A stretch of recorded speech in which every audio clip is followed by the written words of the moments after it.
some people start coming in. Let's see who I'm going to get this evening. Hello, everyone. Hey, Quita. Hey, Cherise. How are y'all doing? I was trying to wave. Okay, there. We got it that time. What's going on? Hey, Tiki. How are you? Hey, hey, hey. Uh-oh. I'm kind of reaching from a distance here. Well, hello, beautiful ladies. How are y'all doing today? How is your Sunday going so far?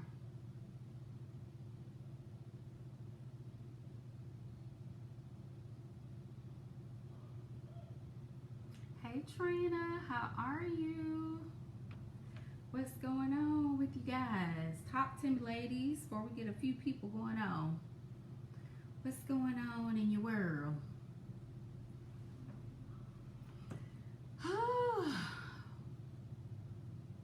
This has been one of those, and y'all will see me adjusting myself. I'm sitting here at a different table.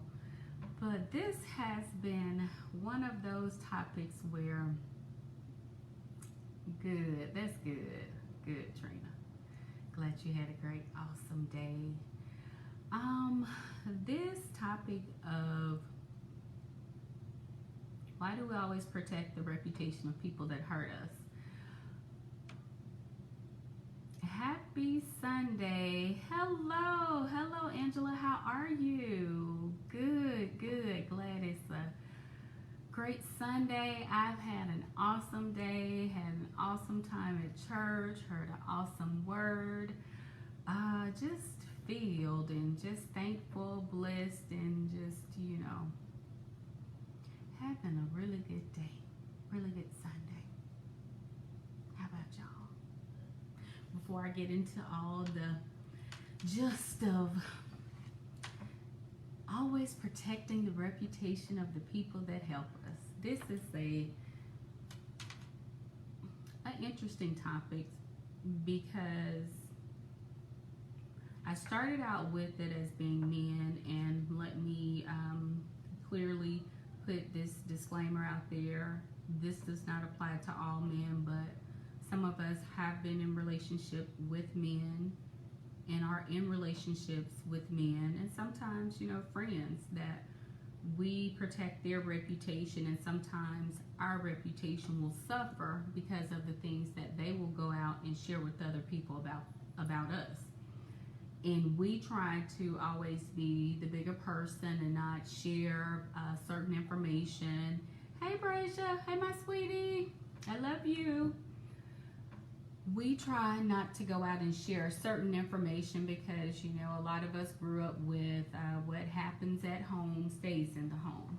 And yes, certain things should stay in your home, and certain things should not be discussed among, just everybody when it comes to your relationship, because, in any relationship, in a friendship, in a marriage, you're going to have certain types of things that are going to go on that are kind of, everyday little petty stuff that it really doesn't need to be addressed where it's a big issue and it's made to be something larger than life than what it really should be at that point in time.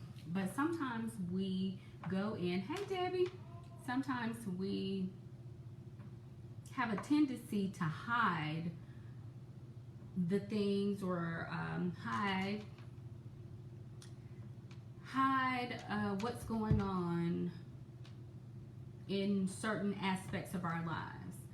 We tend to kind of take the fall or take the brunt, take the blame for a lot of things that are going on. And we sometimes don't share with others something that could possibly help someone else along the way, and possibly could even help us. Hey Joy. And with me proposing this question, like I said, I put a disclaimer out there, and originally on Wednesday I made a comment about the article about, and I have my phone here, I'm trying to look between here and the phone about the Mississippi State House candidate that killed his wife and himself after being served with divorce papers. And I had a few people commented, and some commented under the post, and others reached out in different ways. But my take upon this, and one person, she stated that it's not so much protecting the person's reputation as much as it may be shame or something that's going on with us that we don't want to discuss and share, and we don't want to seem weak or timid, or we don't want to seem like we're strong enough to handle certain situations on our own. And like I said, before you guys tune me out, because I see some people logging off. But before you tune me out, what I'm trying to say as far as this, if you are in a certain situation where you know that it's not a healthy situation, regardless if it's your husband, your boyfriend, whomever, or friendship, or whatever, at this point in time, you need to really let someone know what's going on. Someone that you can trust, someone like, hey, this kind of made me uncomfortable when we got into, a certain altercation this way, or he said this, or she said that, and it made me a little uncomfortable. We just need to be more verbal about letting people know, so we don't know who can intervene at some point in time. Because the more we sit and we hide and we, continue with what happens in the house, stays in the house, the more you sit and suffer in silence, because a lot of times we will endure, we will go through things, and we will put our health on the line, we will put our mental stability on the line, we will put financial, burdens, we will put our finances on the line, because we are trying to be that ride or die. We're trying to stick it out. We're trying to do this. We're trying to do that. But sometimes you need to discuss these things, or you need to let someone know what's going on, because there may need to be an intervention into the situation at some point in time. I don't know the people in the story that I posted. I can only speak from my experience. And I know at a point in my life when I was going through a lot of the domestic abuse stuff or domestic violence situation, it was something that I was ashamed of. I was ashamed to, everybody knew, but I was still ashamed of it, because when you say something, or when you tell something, or when you speak something, it becomes real. So as long as we don't have to speak it, tell it, or say it ourselves, then we can still live kind of in that, that zone where this is really not happening to me, or this is really not, I'm not that person. I'm not, the people that they show on TV that they're going through this. So a lot of times we don't think that the things that are going on, the commercials we see, the things that we see on TV about the warning signs and all, we really think that that doesn't apply to our situation, and a lot of times it does. It's so scary to know people, and then something will happen, such as this article in which I referred to, and the first thing you will hear people say, wow, I never thought he was like that. I never would imagine he would do something like that, or I didn't think she was like that, and I never would imagine she would do something like that. They were nice people. They got along with everyone. That was surface level living. You've got to get to know people to know what's going on in their homes. You've got to have real relationships, real connections to know what's going on with them. And in order for someone to be willing to share anything with you, they have to be comfortable and feel like you're genuine, feel like you care, feel like they can trust you, and it has to be a no judgment zone.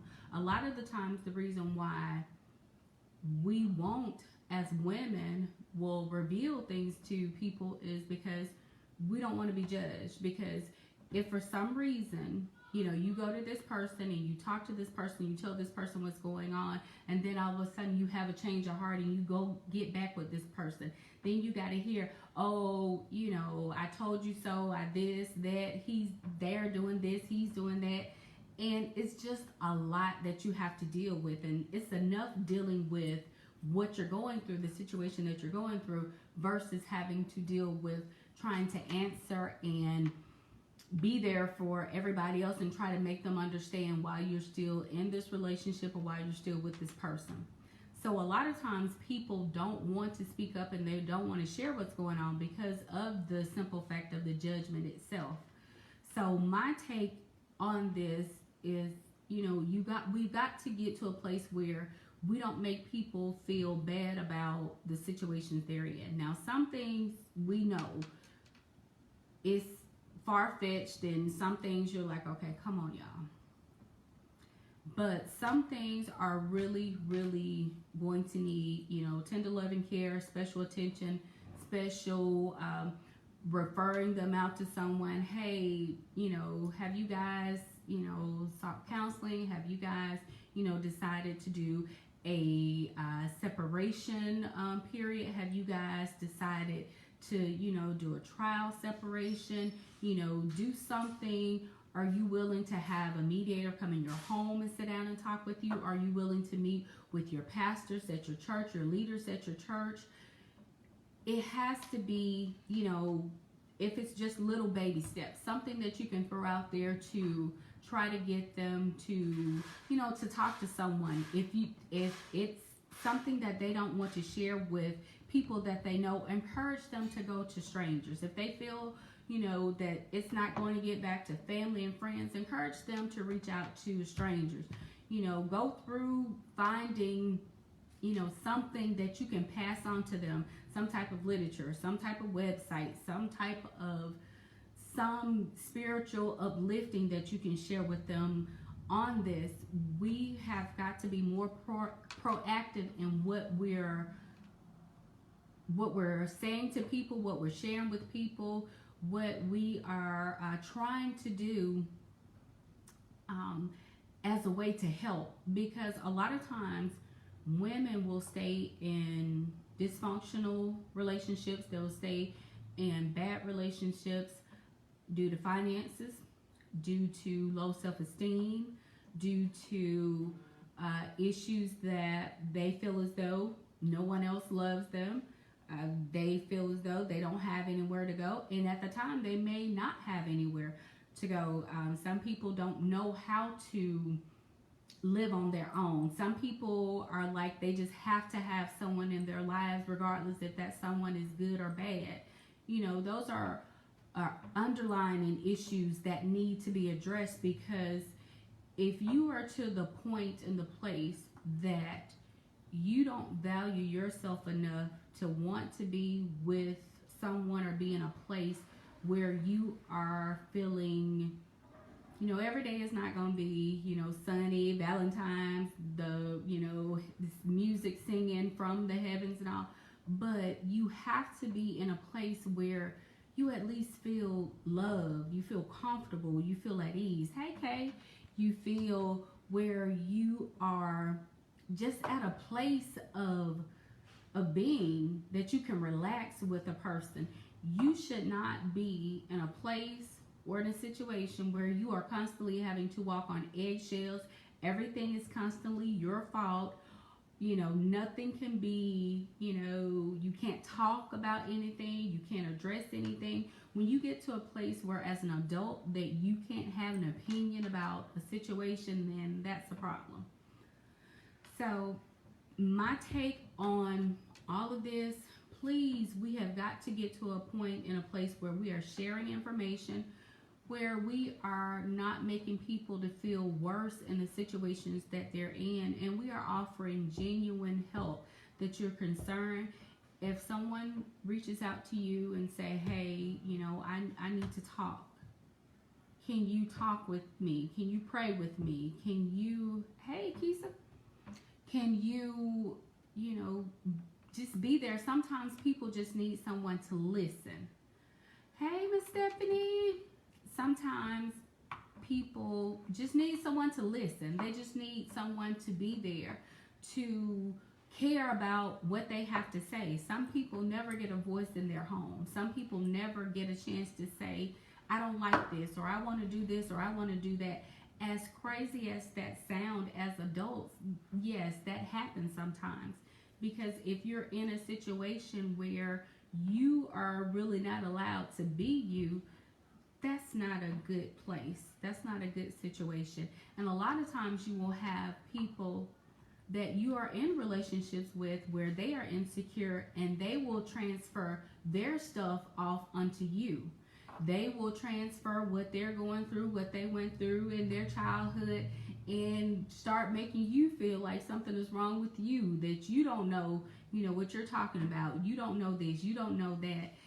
And we start getting into a lot of things that you will need help with. And sometimes these aren't things that we can do on our own. These are things that we're going to need additional help, intervention, and it's not going to be like a short-term thing. You have to get to a place where, as a woman, that you see yourself valued, you see yourself worthy, you see yourself as being the apple of God's eye, the apple of your eye. Like, it has to start and begin with you.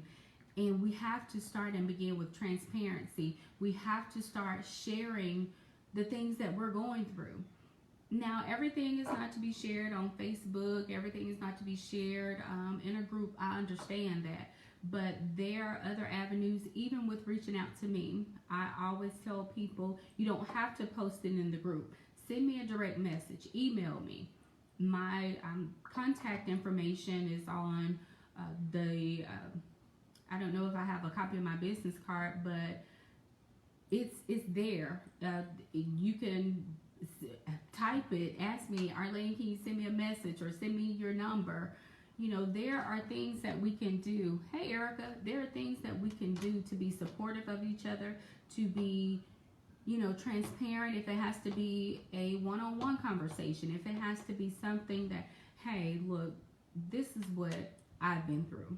This is what I went through. This is my thoughts about your topic. And it has to be a place where people feel there's not going to be judgment.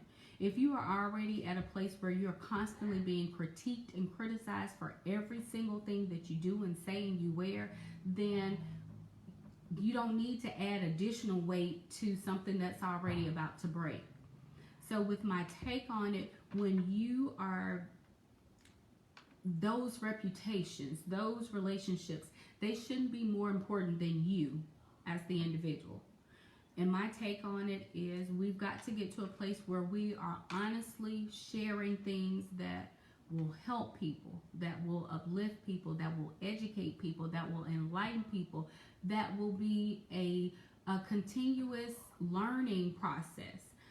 I don't really have a lot of time to just sit up and do a lot of meaningless stuff. I really don't have a lot of time. Hey, Inger, I really don't have a lot of time to focus on things that are not helping the cause of Hear My Cry. I can't be in front of you here and post and have followers and have people, have sisters, sisterhood, and try to create this as to be something that I'm leaving a legacy for my daughter and for whomever is going to carry this legacy on with her. I can't be this way here and then another way somewhere else. It has to be genuine. It has to be 100%, because you have this thing of social media and everybody is out here. Everybody's telling you this. Everybody's offering that. Everybody's doing that. But you have got to get connected with people that are genuine. You have got to get connected with people that want to inspire you to be better, not to tell you you need to do this, you need to do that. We all know that we need to do things differently on a daily basis. I can do things better, you can do things better, but it needs to be about what's going to be the whole picture, what's going to be the community, effort that's coming out of this, what's going to be the growth of the sisterhood that's going to come out of this. If we are not participating in things like that, then we're wasting away. We're wasting precious time. We're wasting precious energy. We're wasting so much, because at this point we're responsible for our children. We're responsible for the way they act. We're responsible for the way they are. We can't instill and show just materialistic things and not give them anything that's going to help them when we're no longer here. None of us know the day, the hour, and time, so we always have to be daily, get up with the notion of preparing them. If I'm not here today, tomorrow, I want Ariel to be able to, this is what my mommy taught me. These are the things that she's instilled in me. These are the things that she told me, this is what I need to start off with. This is what I need to start my day with. This is what I need to focus on. I don't want it to be that I showed my daughter how to be angry with people, how to be vindictive to people, how to be a jealous-hearted person, how to be a person that if I don't get my way, I'm just going to spaz out on every. I don't want to give her what the world is going to try to give her, because those are worldly things. I want to give her the love of Christ. I want to give her the word, and I want her to be able to stand on the word first and foremost, because he's going to guide the rest of it. Now, will there be times she's going to stray? She's going to do things. We're human. We all are going to have that period in time in which we're going to have, we're not going to go down the road that we're supposed to. Hey, Lacey Pooh, how you doing? We're not going to go down the road that we're supposed to. We're going to take detours. God has already planned for that. So why are we going to engage in stuff that we know that's not going to amount to anything at the end of the day? So our focus, I started the conversation with being able to, protecting the reputation of people that help us, that hurt us. We've got to learn that our feelings matter. What Arlene wants matter. What Lacey wants matter. What Erica wants matter. What Inger wants, that matters. We've got to learn how to put our feelings and the things that we need and we want, they have to be a priority as well. Now, I'm not telling you to go out and be selfish, stop cooking, stop doing anything for your household, your husband, your spouse. But we've got to learn how to put us on the priority list. We've got to learn how to shift some things. We've got to learn how to move some things. Hey, Joy! We've got to learn how to get back to a place of understanding that your feelings matter. What you say matter. What you want matter. The things that you need to do matter. You should not, every time, everything should not be about, okay, when this person calls or my husband comes into my office and I'm sitting, I'm doing something, hey, I'm not supposed to drop everything I'm doing. I'm going to get to it. Let me know what I need to do. I'll get to it. It's just that we have so many different things, and when you get to a place of where you're hiding this, you're hiding that, you putting that last, you putting yourself last, it's so much that's building up, and it's just a pressure pot waiting to explode. And you wonder why we have so many women now that are just, depressed, heart attacks, strokes, stress and pressure, and we put a lot of that unnecessary pressure on ourselves. We put so many things that we want. Okay, I can do this, I can do that, I can do this, I can do that. No, that don't worry about it. I got it. I'll get it. I'll do this. I'll do that. So many different things that we put on ourselves, and we carry them for no apparent reason. No apparent reason. Inger says being busy is not healthy. It's a certain thing as being busy, and it's a certain thing as being overwhelmed. Those are two different things. It's a certain thing as being unhealthy, because last week our bishop preached about can growth happen in an unhealthy environment, situation. There's a certain thing as unhealthy and unsafe. I think that we don't know how to understand. Angela said, we put everybody and everything before ourselves. Exactly, Angela. and we become resentful, we become angry, we are hurtful, we are like, just we begin to wear our feelings on our sleeves because we have given and given and given and given and given, and we are completely given out. There's nothing there to replenish anything. There's nothing left to give to anybody else. And it is so, it's so bad. Hey, Linda says, yes, a learned behavior. It is. It's a very, very learned behavior. And it's a bad learned behavior. And Lacey said, I'm just going to go ahead and throw out there, I think you have this conversation with me twice a month. Yes, ma'am, almost. And Lacey is a beautiful young lady in her 20s and precious to me. And when she comes to me and we're talking and we're discussing things, and right, my busy was unhealthy for me, I'm learning to balance. That's great, Inger. That's great. And when she comes to me, sometimes at that point it may not be because 20 something versus 40 something time frame is kind of a little different sometimes. And I tell Lacey, I said, if we start a conversation, I know it's something that I'm going to need to speak with her for a certain period of time. I'll reply to her if we're texting or something. We're going to talk in the morning. We need to talk about this a little bit more in depth. It's not just a conversation sometimes that you can just, go in and, hey, you need to do this, you need to do that, you need to do this. No, it's not the you need to, it's how can I help you? This is what I went through in that situation when that happened to me. And with me, most of the time, everybody knows I'm going to be like, well, that happened to me. I can let you know how I felt. I can let you know what was said, how I handle it, and it may be something that I may still be going through. I have friends that are married, and we talk about issues of our marriage or relationship, and them giving me advice, me telling them certain things, me giving them advice.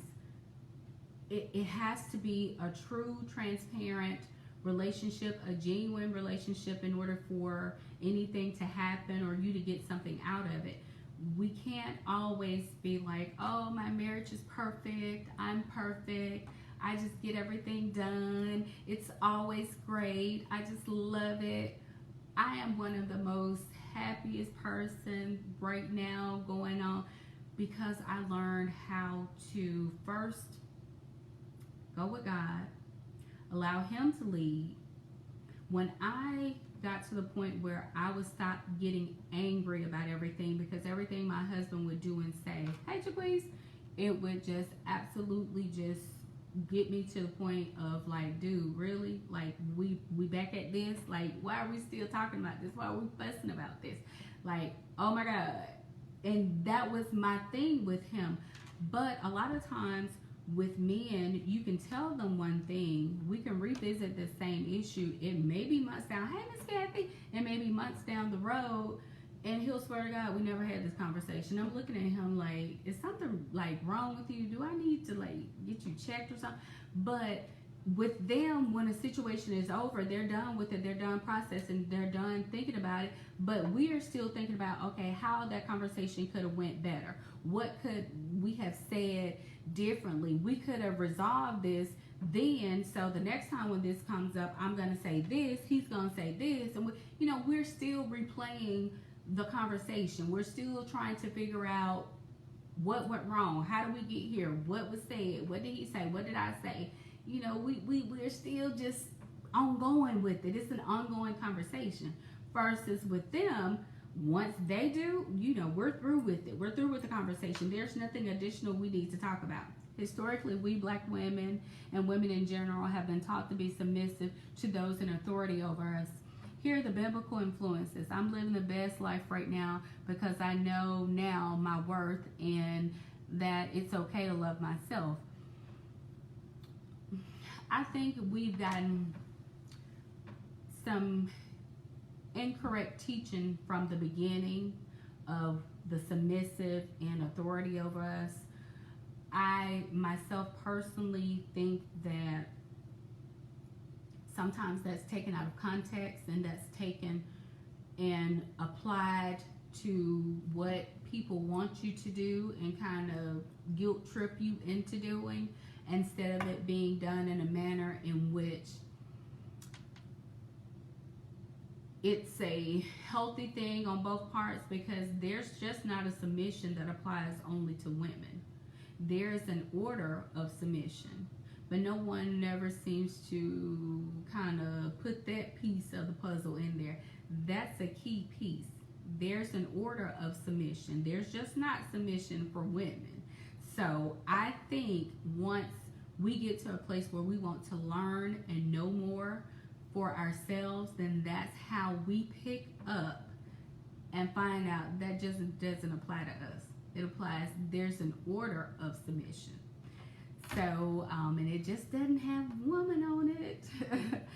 So Angela said, we are typically nurturers, givers, helpers. We try our best to see the best in others, which is why we stay with toxic people, because we hang on to the good things, even if they are few and far between. And we are taught from childhood to protect the family's reputation. So we feel guilty for telling. This is what happened. This is what we have to get over. Exactly, Angela. And that's the thing where I started off saying about what happens at home stays at home. That has done a lot of damage to a lot of people, because as I always say, dysfunctional children grow up to be dysfunctional adults. We then marry and we become one. Okay, but what about their background? What about their history, their family's stuff, your family's stuff? You haven't dealt with your own stuff, but you're bringing everybody's stuff into your marriage, into your relationships. For a long time, for example, for me, for a long time, I had a truly hard time about respecting men. That was not one of my big things on the priority list. I did not have respect for men because I grew up mostly around single women that were working their butts off to take care of their children. I always was like, a man can't tell me anything, because all I ever saw growing up was women doing the work, taking care of their children, making it happen by any means necessary. And they were the ones that were there. They were the ones present every day for school, for making sure you had something to eat, making sure you had something, clothes to wear, food to eat, roof over your head. That's all I saw, and that's all I was able to relate to. Hey, Tara. So for a very long time, I had a really real problem with respecting men. It was hard to get to a place where I considered anything a man said a value, because I'm like, okay, so you go out, you be with these people, you have children, then you just leave, you just out. And that's all I could see, because that's all I grew up around. My dad, he left, that was it. Peace out, bye, see you, wouldn't want to be you. And I was telling this story today, was talking to one of the ministers at church today, and God is so funny in how he will show us how to heal, or how he will take us through the healing process.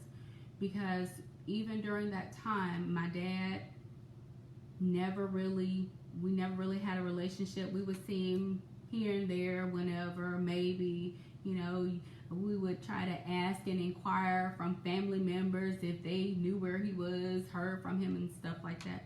But when my dad got sick, before he passed away, I was the one that had to take care of him. I always said I would never do anything for this man. Never. How I end up taking care of my dad before he passed away was because my mother came to me and she said, I'm going to need you to help him. I said, absolutely not. No, ma'am. She said, if you can't do it for him, do it for me. So, and I never understood why she cared. I was like, he never did anything. He just left you. Why do you care? She said, one day you will understand. Fast forward, having to go to the hospital, see about my father, having to make sure he had things, having to bathe him. I bathed him, brushed his teeth, brushed his hair, having to go back to the point of taking care of him like I was taking care of my child. It was very humbling. It made me angry, but it also healed me.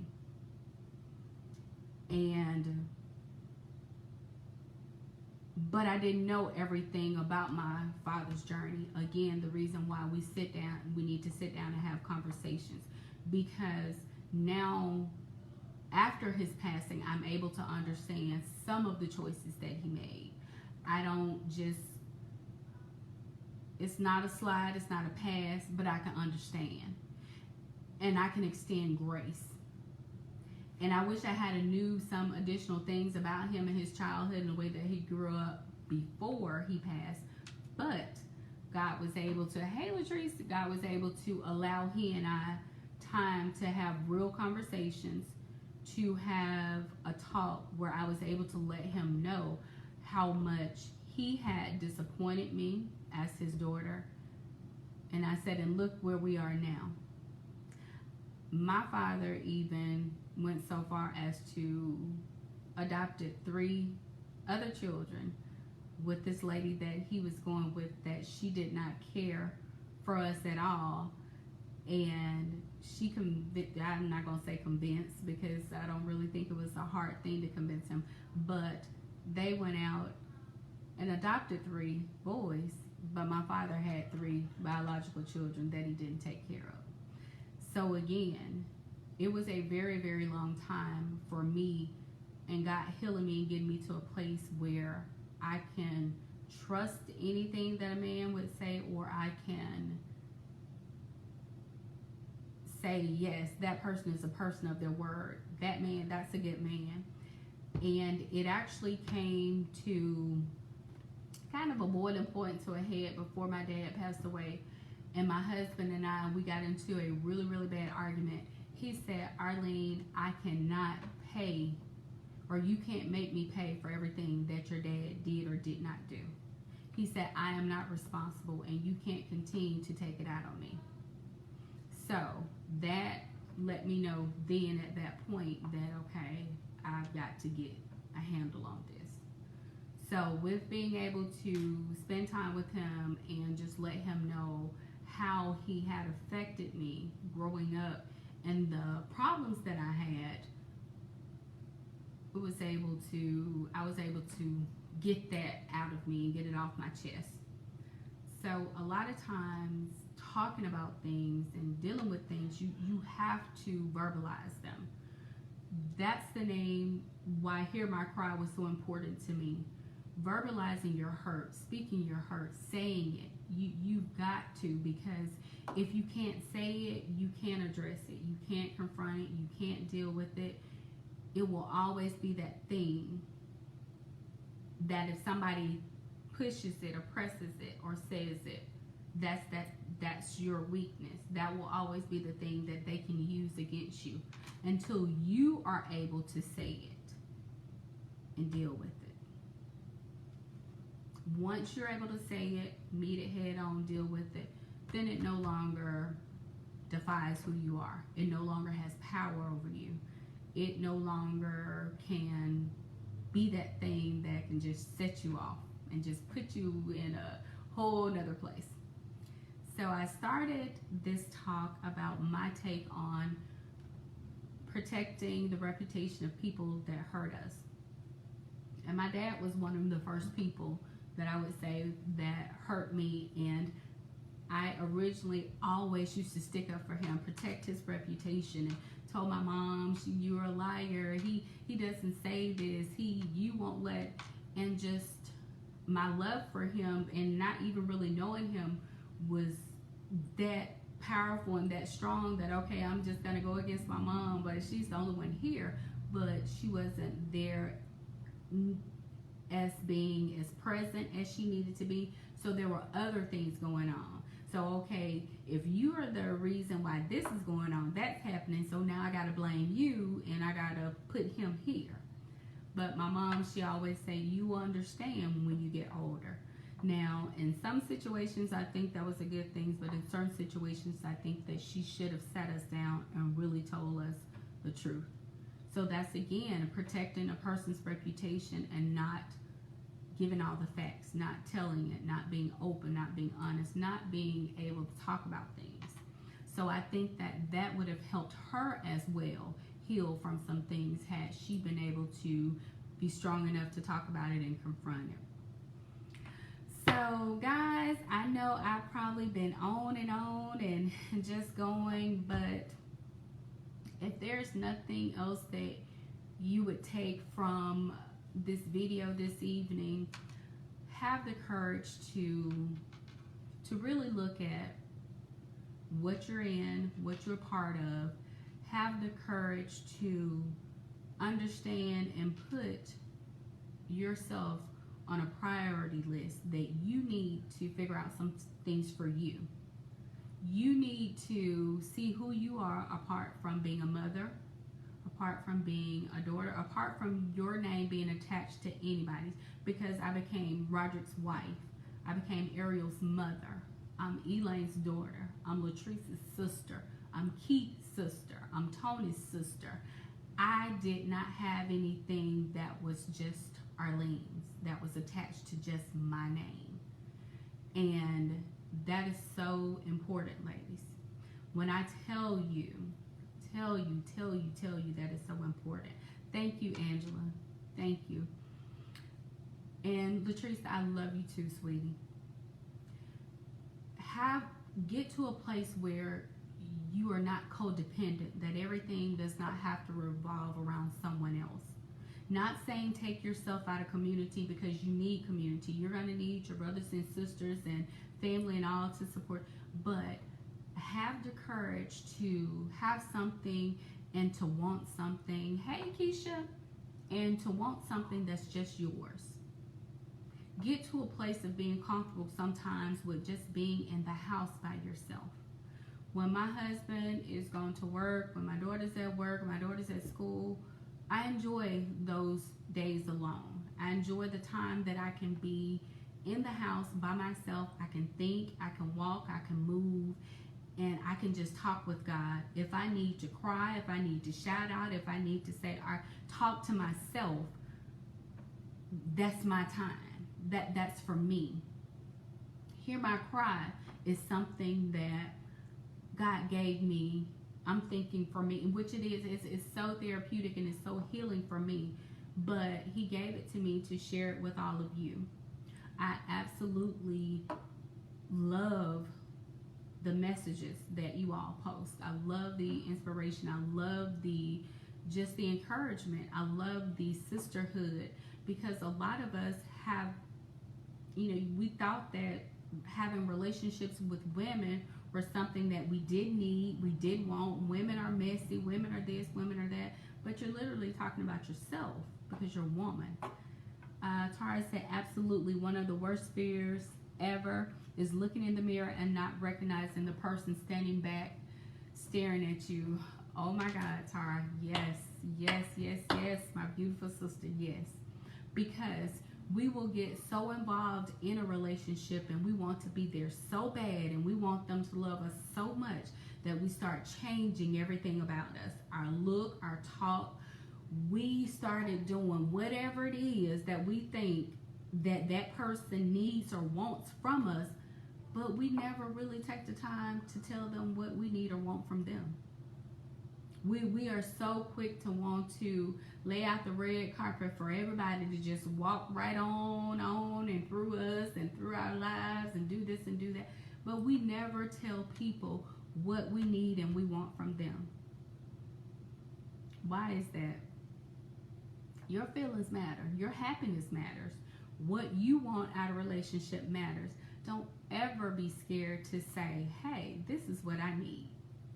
This is what I'm going to need to feel this way. Not that this person is going to just, do everything, but you have to have a say in saying what you need. That's important. Hey, Lucretia, you have to have a say, and you have to be strong enough to say what it is you need in that relationship. What it is that you are looking for, so you both can be on the same page, because a lot of times we go into relationships already, trying to make this person happy and trying to make them the light of our lives, and we just want to, make them this, and we're going to do this, and we're going to do that, and we just go into it just giving everything, just the floodgates are open. We never hold anything back, and then we never require anything, but we're giving, giving. No. And some of you know, some of you may not know, my husband and I, we've been divorced. We divorced and we remarried. We had to go through a period where we had to get to a place where we had to grow up. We had to grow up. I had to find out who I was. I needed to be able to learn me again, because most of the relationships that were actual relationships, not kicking it or whatever, hanging out or whatever, the relationships I had, they were long-term relationships. So it wasn't like a ton relationships, but it was a ton of foolishness. Yes, foolishness. So my thing was, with us divorcing, it was time for me to grow. It was time for me to get to a place of, what do you want out of life? Are you going to continue to do the same thing? You're going to continue with the same foolishness? You're going to continue with the same drama? You're going to continue with just being an option? What are you doing? So that's when you get to a place of, hey, I'm choosing me. My feelings matter. What I want in this relationship matters. What I'm willing to put up with and tolerate matters. That again goes back to protecting the reputation of a person. If your needs are not being met, that person needs to met. And we need to be going into marriages serving each other like we're supposed to. Not relationships that are just, we kicking it, we hanging out. What does that mean? I don't understand.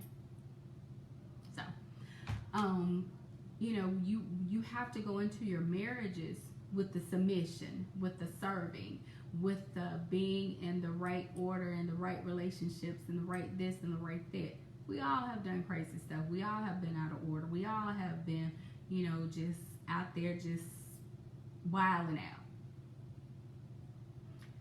But at some point in time, we have got to say, hey, I've enjoyed the good time. I've, had fun. But at some point, if you're not ready to do the things, this is what I need. This is what I'm looking for. If you're not able or you're not ready to, I thank you. Have fun, but I'm out. That's choosing yourself. Being able to let go of something, that's choosing yourself. And it has to start with relationships. It has to start with the way that we look at each other. It has to start with the way that we view and value ourselves. If you don't value you, nobody else is going to value you. If you don't speak up and say what it is that you need and that you want, nobody else is going to just hand it to you. Communication is key. Communication is key. You've got to be to a place where you are not scared of losing something because you are demanded to be treated in a manner in which you know you need to be treated. So, ladies, do y'all have any questions or comments? I know I've been reputation, relationship, good things. Oh, Angela, awesome, awesome. Angela said I needed to hear this today. I'm so very glad that it is something, because it's a new day, it's a new time. Thank you, Tara. Tara said great stuff. It's a new day, it's a new time, ladies. As we see, we are, we're at the place where we're having to demand what it is that we need. Our voice, your voice matters. Hear my cry. I'm here. I have something to say. My voice matters. Your voice matters.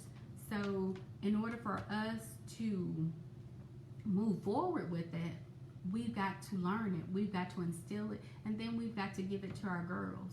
We've got to give it to our sons. We've got to shape the next generation to be respectful of women. Latrice said, you are speaking to me. Okay, amen. We've got to teach our children, to be respectful of women, the place that we hold so dear. And so, we are, life comes through us. How can you not think that you need to be listened to? How could you not think that your place is not important? We are, we are the life comes through us. Life is light. We are the people that we're bringing light into the world. New life is light. Hey, Tracy. And how could you not think that your place or position or your things you have to say, how could you give it away to somebody and say it doesn't matter? How could you not know the power that you have and that you possess as being, we do so much, like I said, bringing life into the world. I was in labor for 19 hours with my daughter. My daughter is my only child. I did not like it. I did not like anything about being pregnant. I didn't like labor and delay. I did not like it. I told my mother, that was it. One and done. I'm sorry. I can't be a trooper. I can't take one for the team. I didn't like this. This wasn't my thing. But I did it. But it was hard. It was hard. It was a very, very hard. Being in labor for 19 hours with my first child, and you're going to tell me that you push your entire body through your body, but you don't have the will or the power to let someone know that you want to be treated a certain way, there is absolutely no way. So ladies, I'm going to leave you with that. Now, you guys, you have any questions for me, any comments, please, we've got to be a community in our sisterhood. We've got to be there. We've got to have real conversations. We've got to have real, hey Shalon, we've got to have real talks. We've got to be there.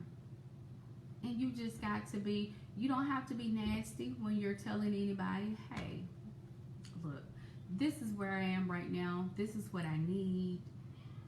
If you're on board with helping me with that, cool.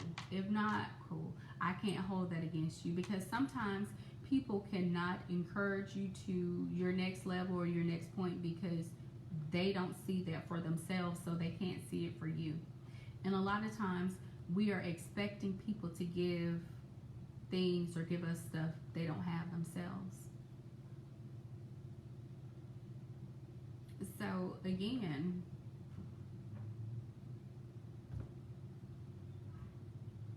we've got to get to a place of my voice matters. What I have to say matters. I'm telling my husband, hey, I'm not feeling this. But I have to tell him. Now, the tone in which I tell them sometimes might not be the best tone, but I'm like, hey, this ain't working for me. I'm not digging this. But I have to let him know, because if I don't, then it'll be continued behavior because, hey, you never said anything. I thought you was cool with it. And a lot of times we get short end of the stick, short end, because we are not willing to say what's not working for us or what we need from people. So, anybody have any questions or comments? That's it. Thank y'all so much. I always, like I said, I appreciate each and every person that is a part of Hear My Cry. Please continue to add other ladies to the group. Please continue to share any women empowerment events that you know of that you think would be great for others to attend, even if you're not able to attend. Continue to share on what it is that we need from each other to make each other better, to support each other, to be there for each other, to genuinely just say, what do you need? I got you. Thank you so much. Thank you, Angela, for joining. Inger, Shalon, Tracy, Latrice, who else? Tara, who else? Kay, Lucretia, Keisha, who else? Lakeisha Hall. Who else I got on here? Thank you all. Miss Linda, Miss Kathy, Jaquise, everybody, Lacey, Brasia, Joy, everybody that checked in today. Thank you all. Miss Stephanie Brown, Erica, thank you all. I don't take anybody being a part of this group for granted. I don't take anything that, oh, you guys should listen to me and don't listen to them. Be a part of my group. Don't be a part of. I don't take any of this for granted because, and I tell people all the time, God has given me a responsibility. He has given the vision of Hear My Cry, and I can't take it lightly. I can't abuse it, and I definitely can't misuse the trust of the people or get to this where it's just my voice only. Hear My Cry is about our voice matters. Your voice matters, my voice matters.